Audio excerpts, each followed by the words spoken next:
Look at this. This is the Napoleonbob 500, and it comes from the rather unfortunately named Chinese manufacturer, Benda. Now, on paper, it is an A2-friendly V-twin cruiser, and I'm going to ask myself two questions today. Is it any good? And, well, should you buy a Benda? I'm Liam, and this is Moto Planet. Now, there are a few things to note about the bike. First and foremost, it costs £5,799. And you'll notice that Benda have put quite a bit of attention into the design of the bike. We've got this really nice, funky sort of texture on the frame, which I think looks really cool. We've got plastic girders, which, albeit, have received a little bit of criticism in saying that it is a bit naff. It is, of course, a design homage to the early 1900s bobbers with real steel girders. You've also got these bar end mirrors at the front here, a nice TFT display, a switch there to turn your traction control off, belt driven, twin exhaust, and of course a slip and assist clutch just to keep those downshifts nice and smooth. So we know it looks fantastic, but what does it ride like? Huge thanks to Chester Road Motorcycles in Shotton for lending us yet another bike. Let's take a look.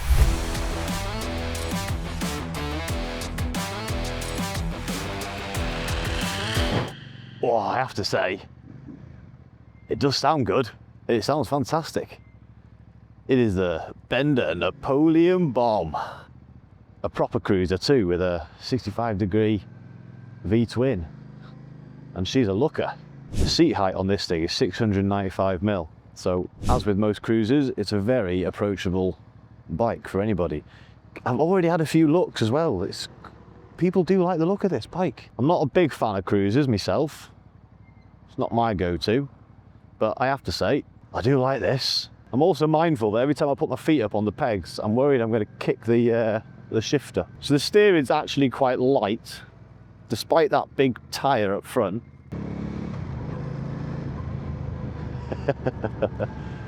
There's something very addictive about that sound. And this is the thing as well. You look at its competition, so it costs the same as a Honda Rebel, but that's a parallel twin. One thing I will say I've picked up on is that the dash is quite difficult to read now that we're on the go, now that the lights hit it. It actually sounds like a big bike as well. It does look very plasticky, I will say. It doesn't really have that Honda refinement that you have with the Rebel. The switches, I mean, these just look like something off a toy gun, I'll be honest. I know.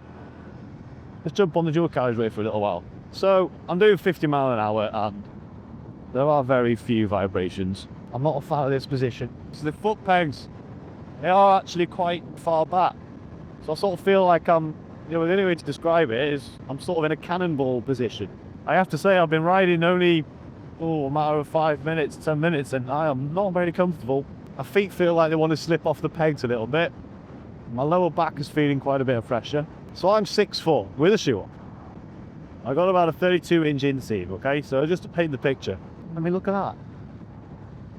I'm near enough legs higher than a tank.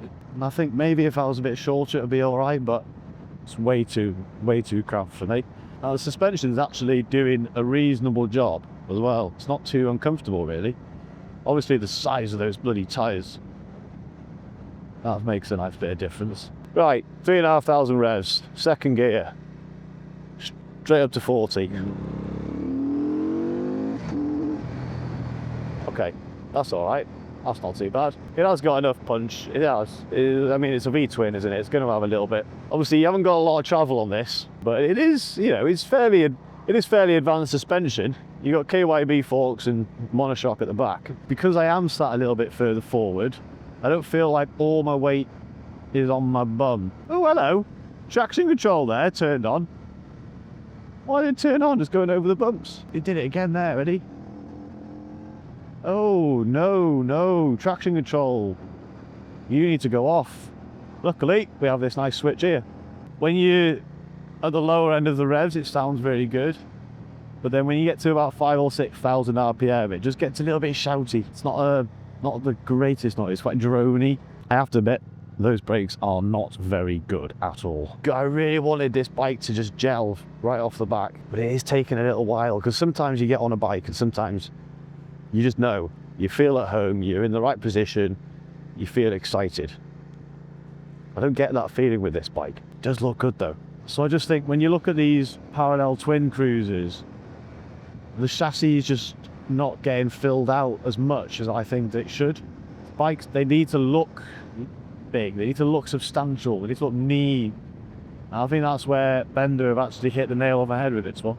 This has got the V-twin at 64 degrees, so it sounds a little bit better, but it looks better, it fills the chassis nicely, and to me, that is what these bikes are all about. Maybe I'm wrong, let me know in the comments. It's just a shame that it doesn't ride as nicely as it looks.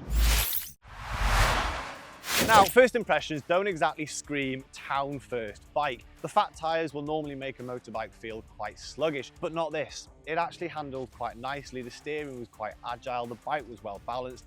Even at 1, 2, 3 miles an hour, it felt really steady. The clutch is lightweight, albeit the bike point's a little bit far out. And what I mean by that is that your fingers are at full stretch when the bike comes in. And when you're riding through town, you want a little bit more confidence and a little bit more control. And that normally comes from when your fingers are a little bit more bent.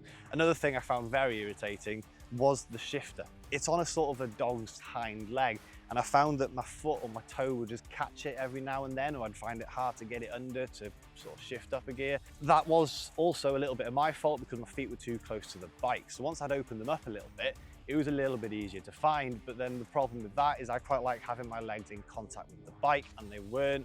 So if that's something you're used to, then fair enough, it'll be okay. But for me, it was a little bit of a problem. But the best thing, look at it. It looks fantastic. And in fact, I've probably had more looks riding this bike through the town than I've ever had on any other bike, largely because it looks like a big bike. It looks bigger than it is. It's got a lovely V-twin, it's got all the gold accents, and I don't think you can argue with how it looks.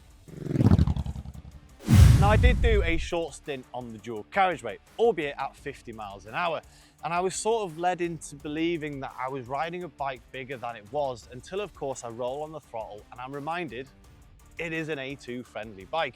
So you've not got all that punch at the bottom to really squirt past anything. If you want that, you're gonna have to climb up the rev range. And if you're climbing up the rev range, the bike can get quite hectic. It gets very vibey, and the exhaust makes this really irritating drone, and it can be quite tiresome. But if you're happy to sit back and cruise at 50 mile an hour, the bike will do that, and it will do that quite nicely. The visibility is great, albeit one little niggle, the visibility of the screen isn't that good. Because of the way it's positioned, it's quite flat, so any glare from the sun makes it hard to read what is on there, which is a bit of a shame, but it's not a deal breaker. So off the bat, we aren't looking at an apex predator. We're not going to attack the corners like we would with a sports bike or a naked bike. What we're looking to do is cruise, swoon our way through the corners and have a nice relaxing time. What we're also looking for from a cruiser is that bottom end punch as you come out of the corners. But of course, if you want the punch on this bike, as I mentioned on the dual carriageway, you have to be higher in the rev range, which is going to give you a lot of vibrations. And there were a couple of other things that I didn't really like about the bike. The brakes aren't very good, there's not a lot of power, there's not a lot of feedback through the lever, and the suspension is set up quite stiff and it handles okay at a reasonable pace. But the rear is that stiff that it was so annoying because the traction control would constantly interfere. But luckily for us, we have a switch on the handlebars, turn it off, and things got a little bit less irritating. Now, by the time I got to the lay-by, I had a few complaints with regards to the comfort. It's worth noting that I'm 6 foot with a 32-inch inseam, and to be honest, I'm not a huge fan as it is with the seating position that a cruiser bike offers. I had a bad back at the bottom, I also had a bit of cramp in my leg, and overall it was just quite an uncomfortable place to be. It was quite cramped up. Now, of course, if you are shorter or you like the seating position that this bike offers you, then you will fare a lot better. But if, like me, and you're a little bit taller, you will find it to be quite uncomfortable. Now then, let's have a look at what that V-twin sounds like. Now, before we take a listen to the bike, don't forget you're probably after some motorbike accessories. So for that, you need to go to motoplanet.co.uk, put in your reg and scan for all the parts you could possibly want. Now let's have a listen. Sounds nice.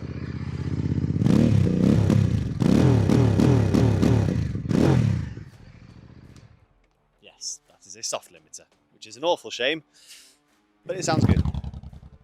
Now, I've come to the conclusion that this bike is not necessarily for me, but it might be for you. And if you're an A2 licensed rider, for example, and you've always fantasized about that big premium Harley Davidson cruiser bike feel, then this can deliver that experience to a certain degree. The V-twin offers you a sensation of a bike that's bigger than it is. It sounds bigger than it is. And let's face it, it looks absolutely fantastic. Now, if you're coming down from an Indian Cruiser or a Harley Davidson, you are going to be left somewhat disappointed, but you're not paying the premium price tag. And that's largely where a lot of the problems lie with this bike. It's all been built to a budget and to be A2 friendly.